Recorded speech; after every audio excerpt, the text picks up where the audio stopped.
Hi, and welcome to another narration, presented by yours truly, Cryptid's Roost. Be sure to check out the blooper reel at the end of the video, which is then followed by the end screen, where you will find more videos listed. So grab your coffee, sit back and enjoy the show. And don't forget, where fear is, happiness is not. Holiday Confessional. This awesome story is written by Erutius. You can also find him here on YouTube under the moniker of Dr. Plague. His very own Creepypasta channel will be listed below, so be sure to check that out as well as his Reddit profile.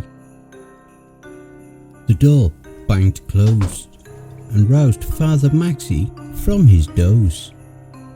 He had been napping in the confessional booth and had honestly expected not to be disturbed until morning. Bless me, Father, for I have sinned. He glanced at his watch and saw it was midnight on Christmas Day. Tried to hide the sight that escaped him and managed to hide it nicely behind a yawn. Whoever's idea it had been to hold a Christmas Eve confessional was beyond him, but so far it had netted very few sinners past 10 o'clock. Father Maxi had, so far, spoken to 2 drunks, a parishioner, Myuu, who believed that folding his sister's underwear was a sin, and a pervert who wanted to breathe heavily until he left a sinful mess in the box. He had hoped the pervert would be the last, but this man had come in and ruined his celebration. Father, are you there? Yes, my son, he said as he straightened himself. Speak your sin and I will listen. This night I did break into a house without consent. Father Maxi nodded. He was often privy to crimes, both the black and the less serious. He'd heard more than one good Catholic who admitted to coveting his neighbour's flat screen this week. He usually kept such sins to himself, but last year when that crying man had admitted to raping all those children, he had been forced to go talk to Detective O'Shaughnessy, another good Catholic. Sins were one thing, but Father Maxi was not the sort of priest to let child molestation continue, as the diocese could have attested. This fellow, though, would likely be sent on with a few Hail Marys and a Merry Christmas. Very well, my son. 12 hail. I'm not finished, Father. I can't go to the police with this story, and I know that you've always been a good boy who will know what to do with the information. Good boy? That phrase took him back a little. Father Maxi, a priest well into his 40s, hadn't been a boy in many years. Continue, my son. I will listen. When I came in, I went to the tree and began my work. I was half done. There were so many presents, you understand, when I heard a noise upstairs. I ignored it at first. With 3 children in the home, someone was likely to be a light sleeper, but as I worked, the noise became louder. I finally recognized it for what it was, and the sound made me curious and a little worried. It was a child who was crying. Father Maxi leaned closer to the rectangular grate in the confessional booth. Despite the hour, the stranger's story had drawn him in. Through the shadowy hole of the confessional booth, Father Maxi could see an old man with a white beard and a bald head. He had a cap in his hand and a garish red coat that looked damp with snow.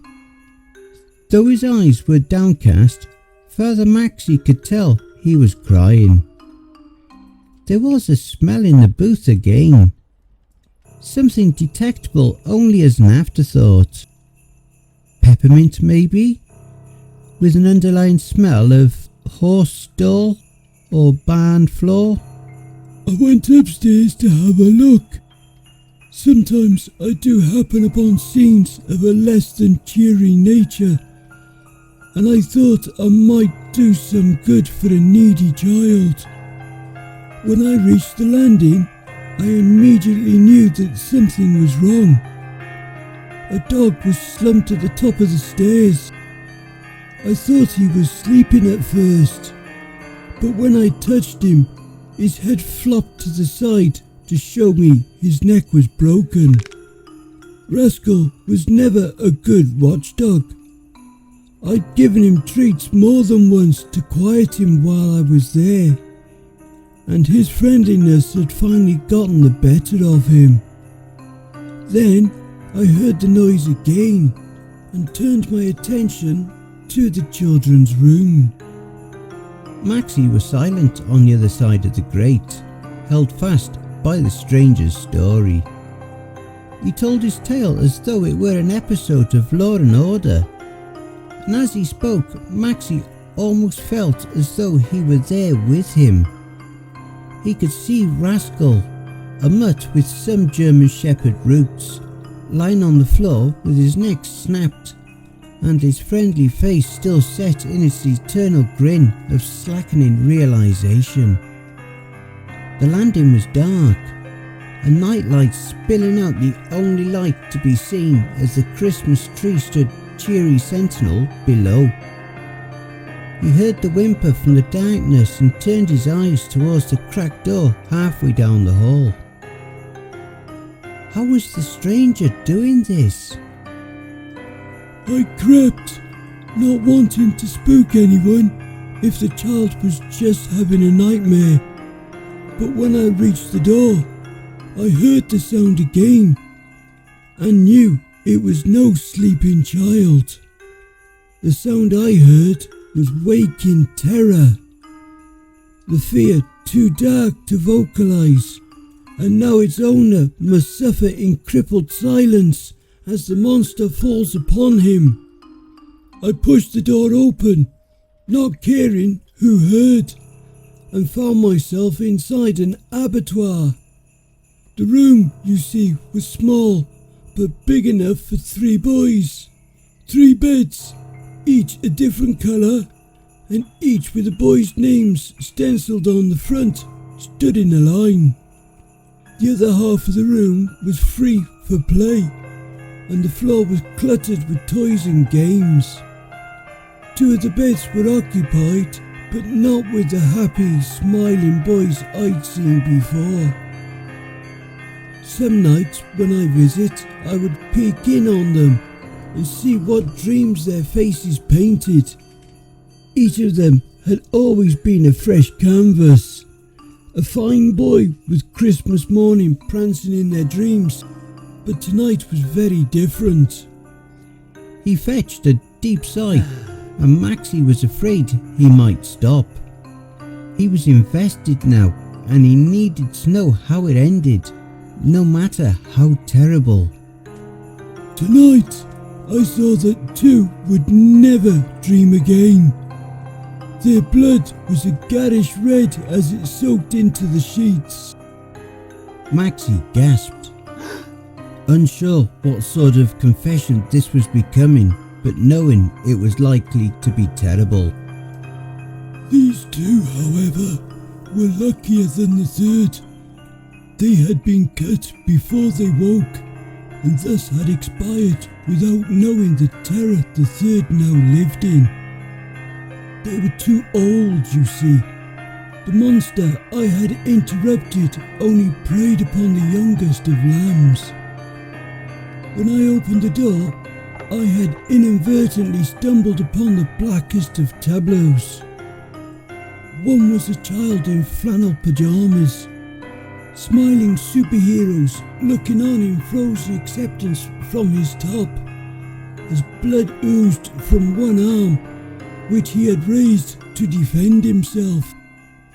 The other, the object of his fear, was a haggard man dressed as Kris Kringle.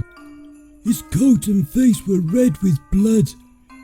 His beard was matted with it, as though he'd been chewing someone up just seconds before, and over his head was held a long knife poised for the kill.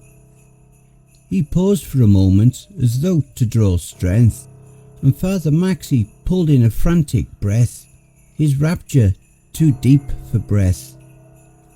When I saw him, Father, when I saw that man dressed in red and preying upon a child's love of Christmas, I saw red myself. Another pause.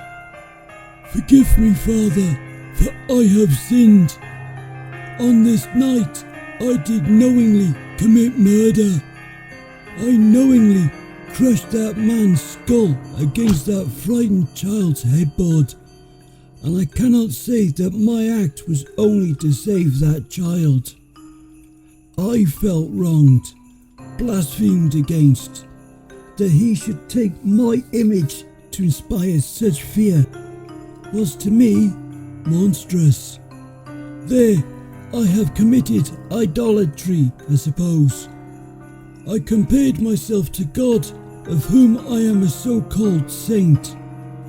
I suppose my crimes and my sins are threefold then, but I would do it again to remove such a monster from this world before he could hurt another child. His words moved the priest, but also confused him. Was this man crazy? Had he really been a home invader turned saviour, or was he... What is your name, my son? What name did your mother give you on the day of your birth? Nicholas, Father. I am called Nicholas. Father Maxi felt it hard to speak.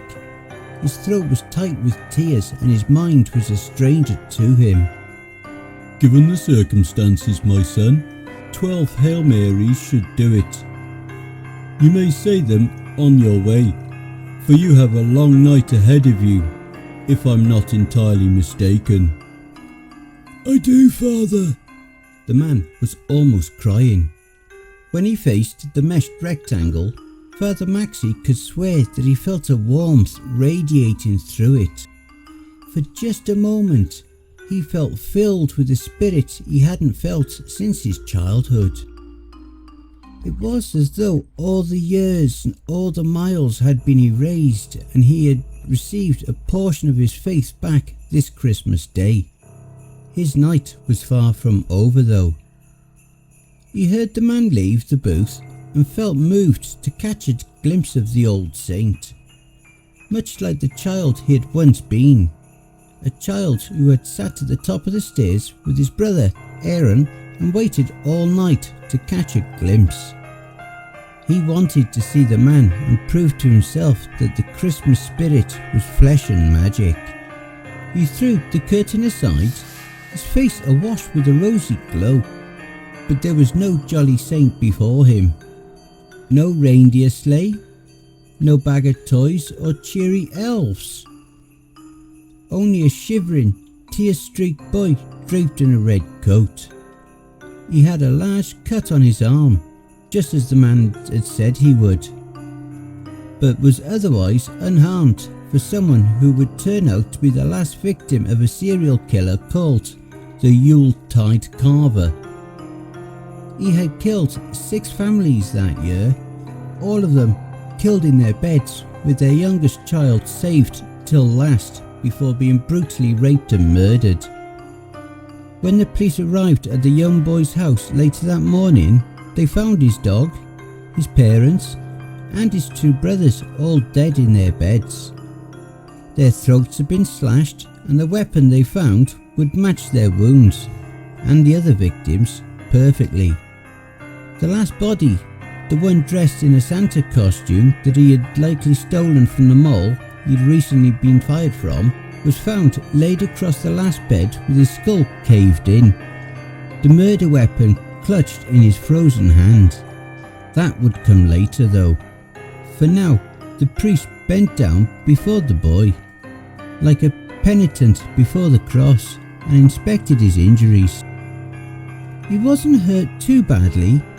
He had a long jagged cut on his arm, but his eyes told the old priest that many of his injuries were below the surface.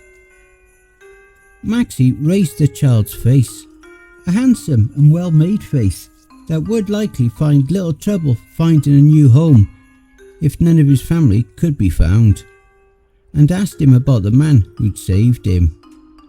It would be the statement in all the papers the next day. It would be the headline used by many to paint an end to the long night that had held the city for so long. It was Santa. The real Santa saved me. And I hope you enjoy the blooper reel. Rascal was never a very... Maxie was silent on the other side of the grate, held fast by the stranger's story. The landing was dark, a nightlight spitting out the only light to be seen as the darkness. 3 beds, each a different colour and easy.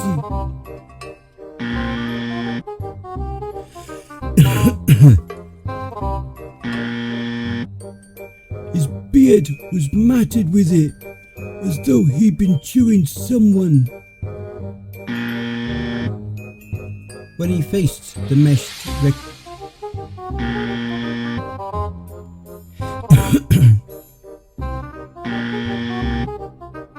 it would be the state.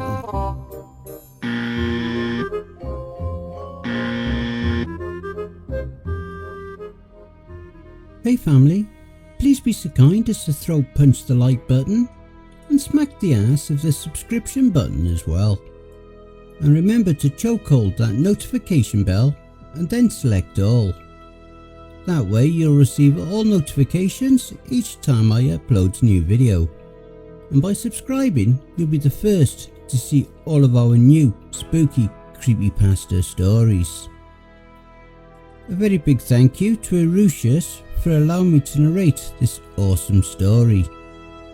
Make sure to check out their Reddit profile and their YouTube channel for more awesome stories and videos. And be sure to take a look at the playlist here for more of their stories that I may have already narrated. I would just like to say a very big thank you to all of the authors that I have worked with and all the ones that I will work with in the future.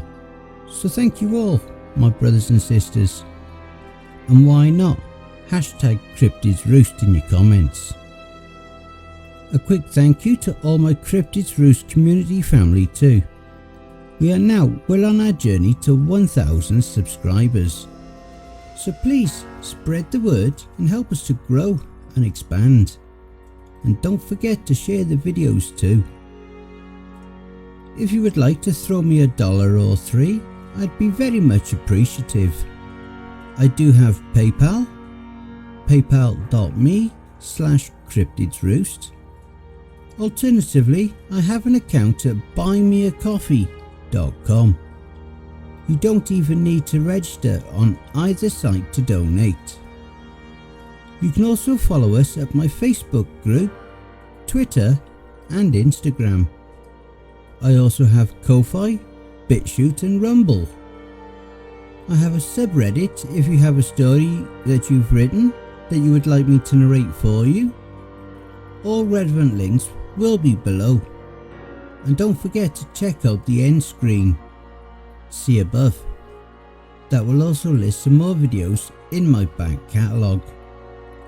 I hope that everyone had a great Christmas and an even better New Year. Season's greetings everybody. Take care everyone, and I hope you all have a wonderful and peaceful night. And don't forget, where fear is, Happiness is